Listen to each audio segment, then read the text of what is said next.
Did he do it, right? Yeah, I know he did it. you've been heavy on social media talking about it. He did it. And I'm the only one who's been vocal about this long before it actually. But I also didn't participate. I also didn't go to those parties. Yeah. So a lot of the celebrity culture that you don't hear saying anything is because they participated. Was there a reason you never went to those parties back in the day? I'm just not with all that freaky shit. Like all of the stuff that he's doing, I'm not into that type of stuff. The hip-hop world has seen beefs, rivalries, and public takedowns before. But what's unfolding right now between 50 Cent and Sean Diddy Combs feels different. It feels bigger. This isn't just two celebrities trading petty insults. A longtime rival of Sean Diddy Combs isn't holding back his feelings on the embattled rapper and producer. Curtis Jackson, better known as 50 Cent, has spoken out and at points even trolled Diddy numerous times before and after Diddy was swimming in several lawsuits for alleged sexual misconduct. Now, in a new interview recently published by The Hollywood Reporter, the Get Rich or Die Trying rapper isn't mincing words on how he really feels about his arch rival. In the interview, 50 Cent addressed his relationship with Diddy, who faces a number of troubling allegations, including rape, sexual assault, sexual harassment, and sex trafficking over a string of lawsuits. 50 Cent says he's been very vocal about not going to Diddy's now infamous parties, which have been alleged as the site of some of the heinous acts he's been accused of. While referring to Diddy as his old moniker Puffy, 50 Cent said, "I've been very vocal about not going to Puffy parties and doing stuff like that. I've been staying out of that stuff for years. It's an uncomfortable energy connected to it." When asked if someone told 50 Cent if the energy there was off or if he went to something that felt odd, 50 replied, "He asked to take me shopping. I thought that was the weirdest stuff in the world because that might be something that a man says to a woman." He would go on to say, "From that, I wasn't comfortable around him." 50 Cent would go on to discuss the brutal hotel surveillance video released in May, which showed the Bad Boy founder horrifically attacking his ex-girlfriend Cassie. That incident was mentioned in Cassie's now settled lawsuit against Diddy, in which Diddy allegedly paid $50,000 for the tape. Once that video was made public, Diddy issued a public apology.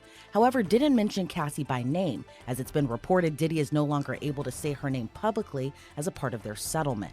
I was f***ed up. I hit rock bottom, but I make no excuses. My behavior on that video is inexcusable. I take full responsibility for my actions in that video. I'm disgusted. I was disgusted then when I did it. I'm disgusted now. I went and I sought out professional help. I had to go into therapy. I'm going to rehab. Had to ask God for his mercy and grace.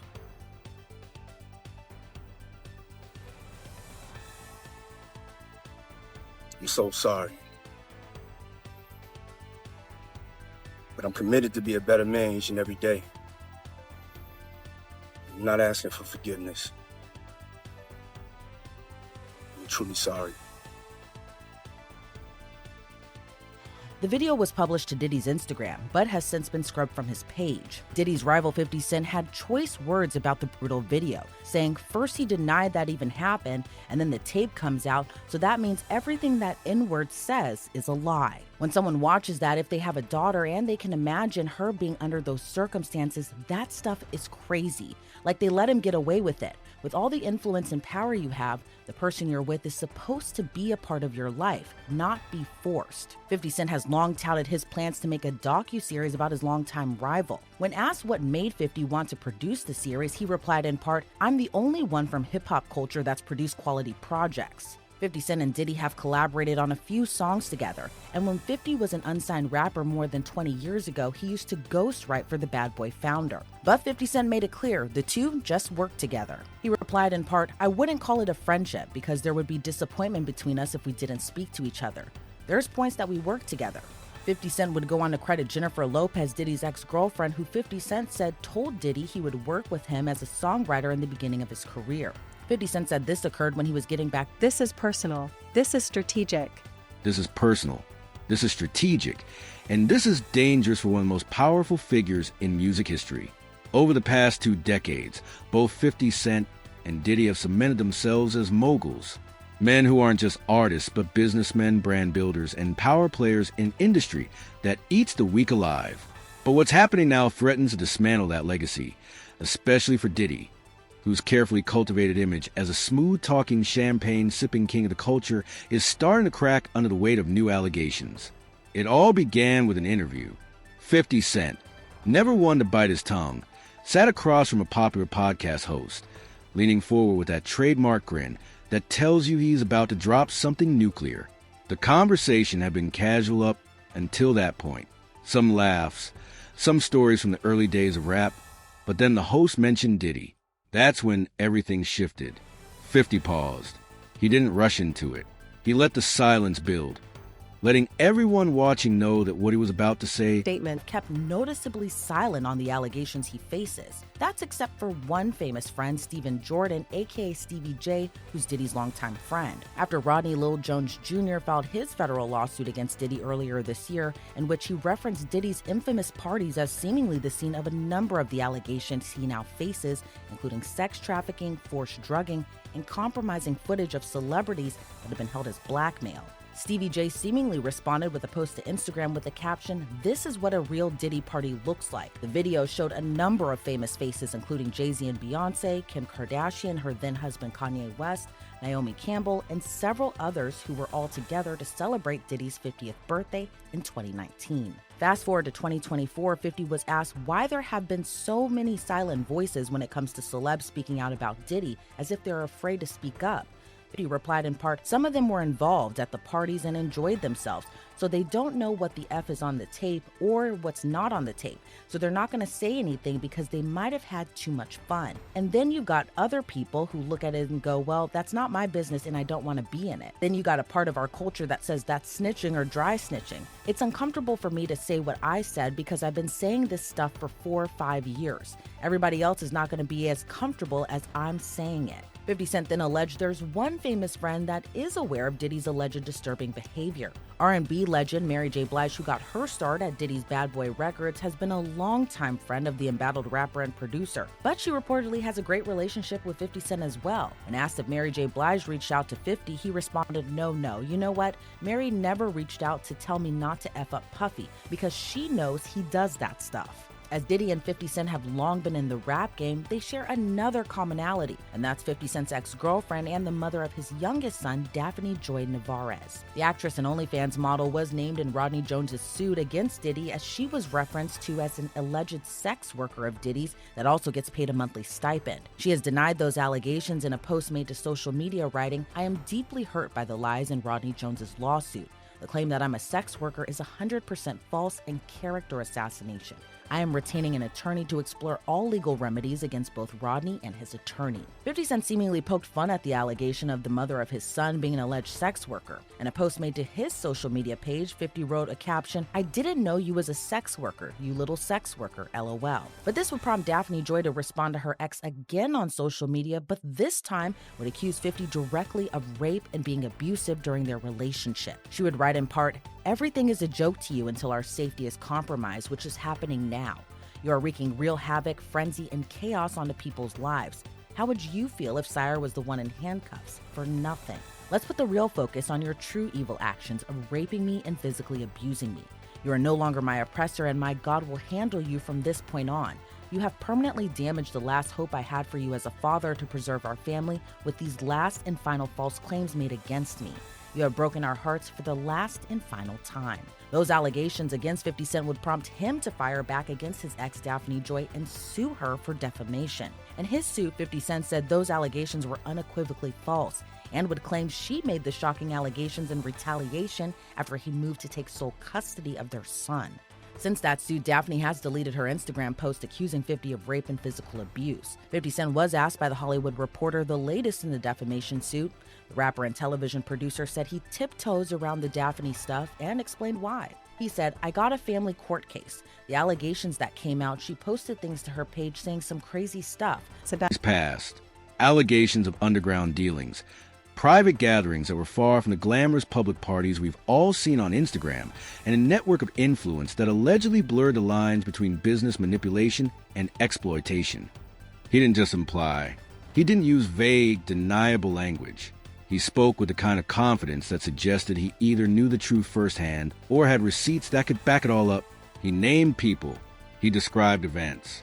He painted a picture of Diddy not as a charming mogul we see on red carpets, but as a man operating in the shadows, pulling strings, making moves that would shock the very fans who put him on a pedestal.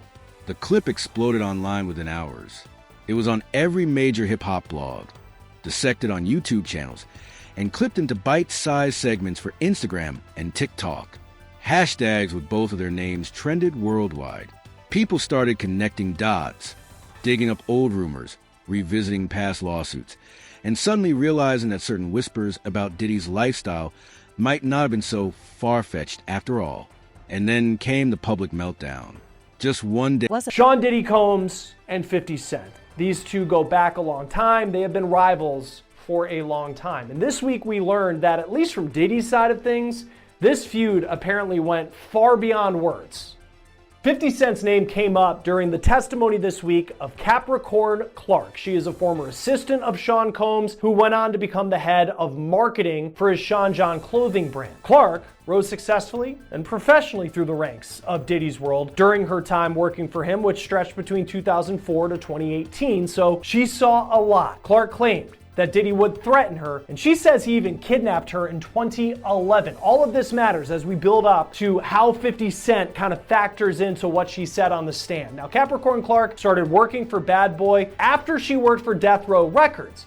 Now, that's surprising, since Death Row was ran by perhaps Diddy's most hated enemy, Suge Knight. Clark said that one of her good friends had a baby with Suge Knight, and that's how she knew him. And in perhaps the most shocking story from her testimony, Clark claimed that shortly after she started working for Diddy, Diddy and his security guards took her to Central Park after dark, and Diddy said, quote, "He told me he didn't know that I had anything to do with Suge Knight, and if anything happened, he would have to kill me." It is an allegation that paints Combs as someone who is ready to take a life. But as Capricorn Clark's testimony continued, she brought up another rival of Sean Diddy Combs and another allegation that he made an ominous threat of violence.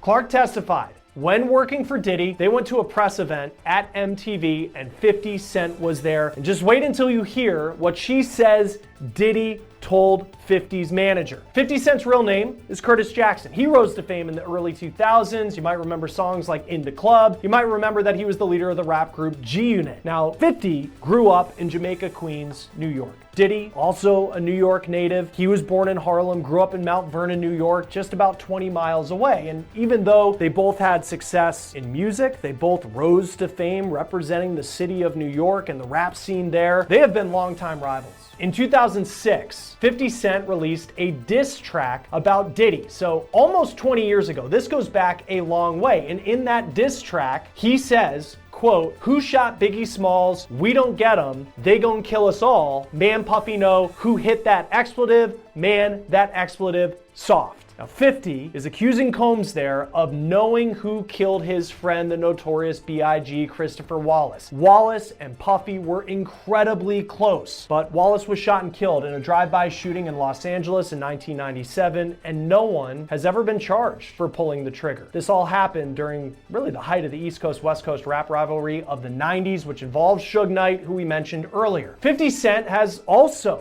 accused Diddy of orchestrating the murder of death row rapper Tupac Shakur, who died in 1996 in a Las Vegas drive-by shooting. This is Dwayne Keefe D. Davis. He was arrested in September 2023, and he is the only person facing charges related to Tupac's murder. But 50 Cent has continued to push the allegation that Sean Combs either knows something or did something for Tupac to end up dead, though Diddy has denied that. But in a 2023 Instagram post, 50 wrote, "Damn, so Pac got lined by brother love, LOL, time to look." The stroll we're used to seeing.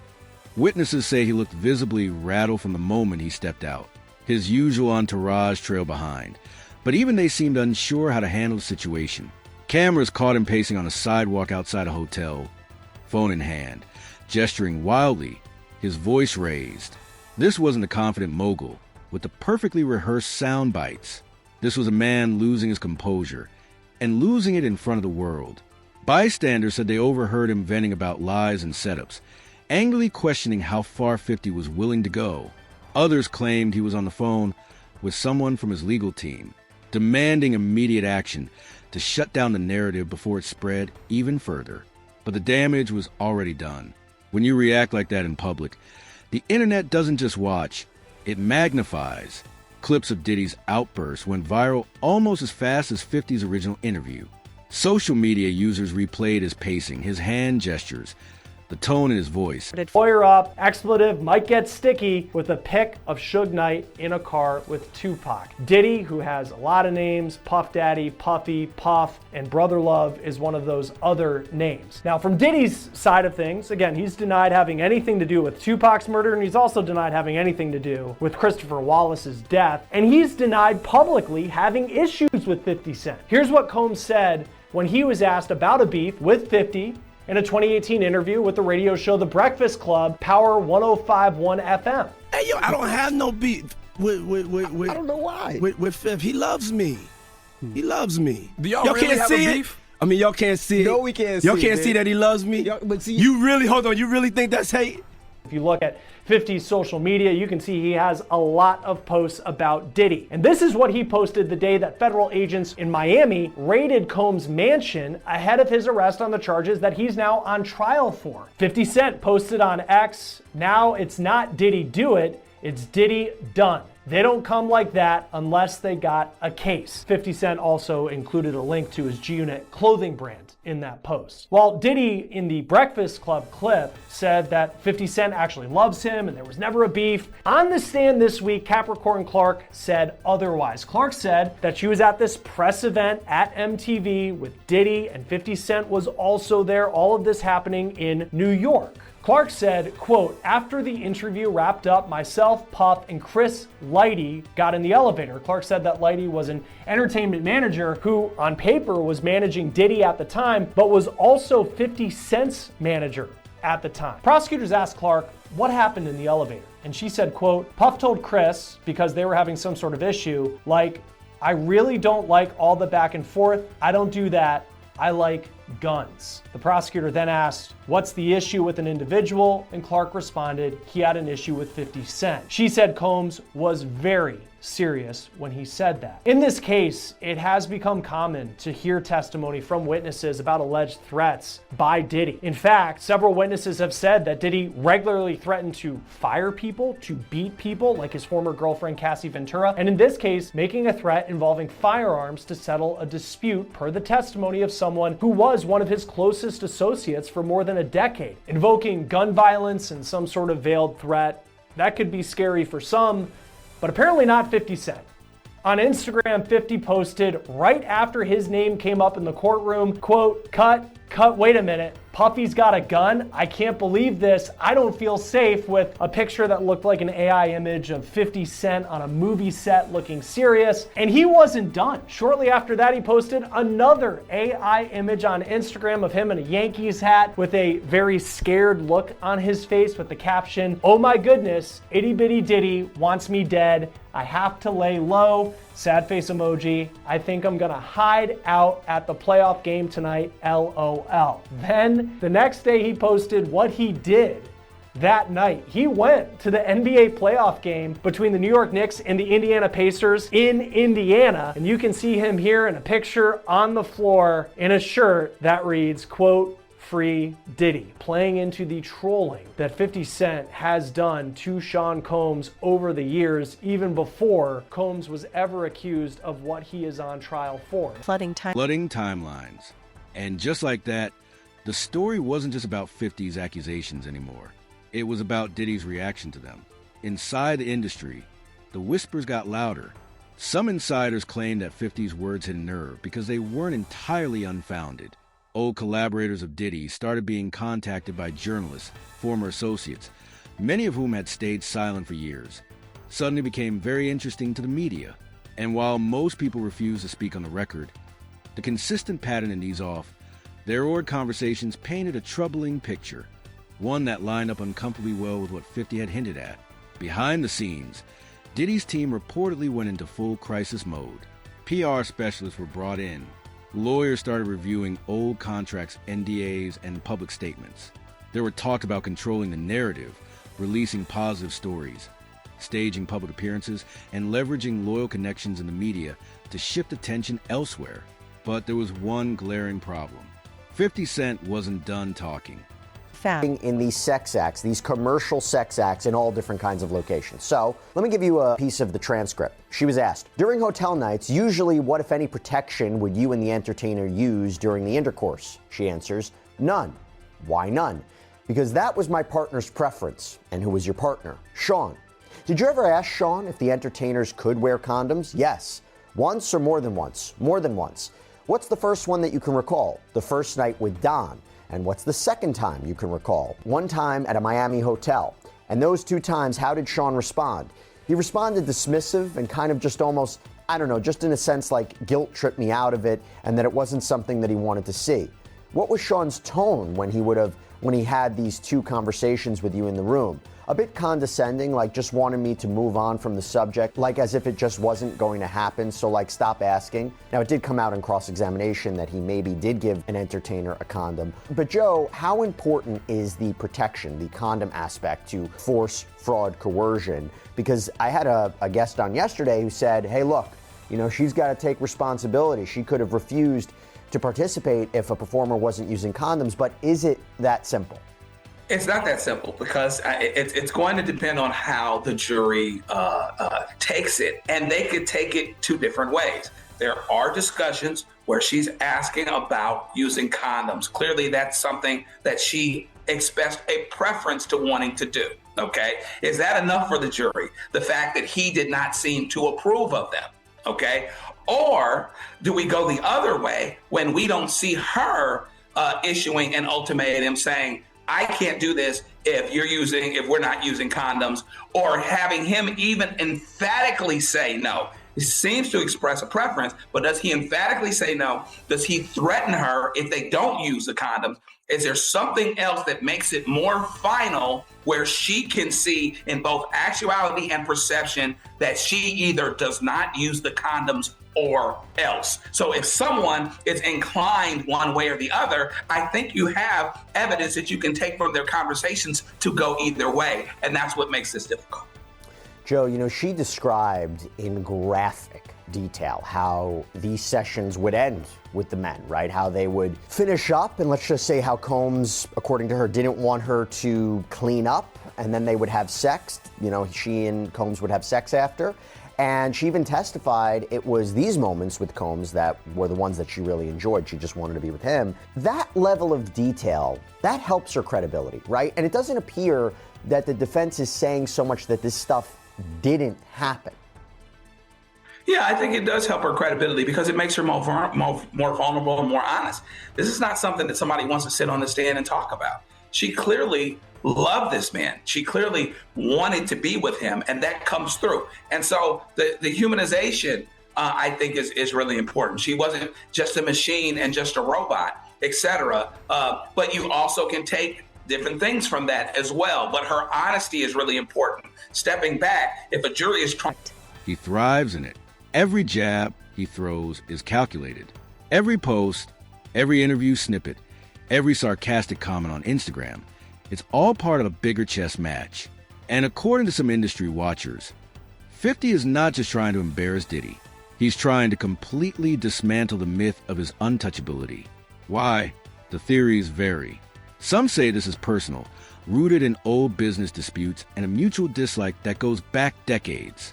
Others believe 50 is trying to make a point about the corruption and power abuse that's been quietly rotting the entertainment industry from the inside out.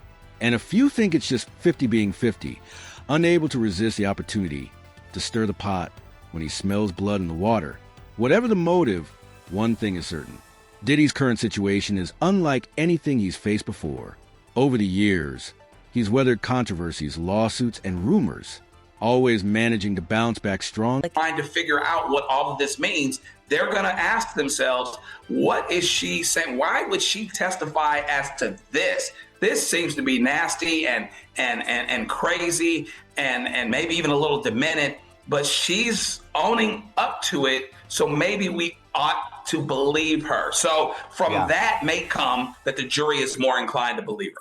And the defense might not even be trying to say, hey, this didn't happen like you described. They may be saying, okay, yeah, this happened, but you know what? You're being called as a prosecution witness, and the prosecution is improperly transforming your testimony into sex trafficking and racketeering. And they might not be being incredibly aggressive with her on these details. They might be accepting these details as true, but just saying it's not a sex trafficker-victim relationship, but it's a boyfriend-girlfriend relationship. However, the details of this are important because you wonder if the jury's going to say, you know, maybe how they might be looking at Cassie and saying, could she really have consented to all this? Because let's talk about the time. I think the time is very important. Here's a back and forth from the transcript. She was asked, now, after you and Sean finished having intimate time together, what would you do before starting another round, either with the same entertainer or a different entertainer? I would just take a shower and get ready for the next one. Would you put on the same outfit or a different outfit? Different outfit. Then she was asked, on average, between May of 2021 and October 2023, on average, how long did these hotel nights last? Like 24 to 30 hours. Did you ever get to sleep during a hotel night? No. How long did you stay awake for that long? I would take ecstasy. I would drink caffeine. I would just try to drink water. I would try to order myself smoothies or protein shakes. Who decided how many rounds you would do in a single hotel night? Sean. Who decided how many entertainers you would be with in a single hotel night? Sean. And she even testified that she would give the performers arousal pills or speed things up in foreplay to try to get it all done faster. There was a text that said in part, I don't throw sex in your face constantly, but the type of nights we have are nights that require everything out of me for 30 to 40 hours straight. I figured on my birthday, you would switch it up for me. So Joe, does the prolonged and elaborate nature of these go towards a lack of consent for sex trafficking purposes? I think there's an argument that it does, right? You know, stepping back, you know, it's almost like an Iron Man or Iron Woman competition where she's got to do these things that are decidedly unnatural in that she's got to be awake for more than 24 hours. Who would want to do that? She's got to have sex with 2 or 3 different men over a period of time. How do we do that? And to the point of actually using artificial stimuli to stimulate. How would it, you know, stepping back, a jury may say, gosh, there's no way this can't be involuntary, right? But I also think that related to that, there's still this enhancer, for lack of a better term. If someone is inclined to believe her, then they can take some evidence from that. If someone is not inclined to believe her, they can also flip it around and say, well, you know, it still seems voluntary. Now, admittedly, it's extraordinary, or maybe it's a little bit unusual, but she knows that she's with an extraordinary man who everybody wants to be with, and she really wants to please him, and she's saying things out of her mouth and wants to get a house so that they can make these things private. You know, there's still things for someone to take it to a next place, or to the benefit of the defense. I'm looking at it as a juror, and maybe I'm just not sure. And that would go towards the defense. She also testified about drugs, which are an important factor as well. You know, prosecutors have alleged that Combs used drugs to keep his victim. Is less forgiving. The internet's memory is longer. And the What's even more dangerous for Diddy is that 50 Cent has credibility when it comes to telling uncomfortable truths. He's been in the game long enough to have seen and experienced things most of us will never know. He's had his own beefs with some of the biggest names in music and time, and again, his claims have turned out to be rooted in reality. That's why people are listening now. Diddy's silence on the specific allegations isn't helping either, in the court of public opinion. Silence often reads as guilt, or at least as an inability to mount a convincing defense. And with every day that passes, without a clear, direct response, the narrative solidifies.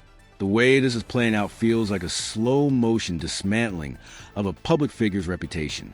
First, the bombshell revelations, then the public meltdown, now the deafening silence as the world waits for a response that may never come. In the meantime, 50 Cent is enjoying the spectacle. He's been posting cryptic images, laughing emojis, and thinly veiled comments on social media. Not enough to cross any legal lines, but more than enough to keep the conversation alive. It's psychological warfare, and so far, 50's winning. Because in this game, the real power isn't just in having secrets. It's in deciding when and how to tell them.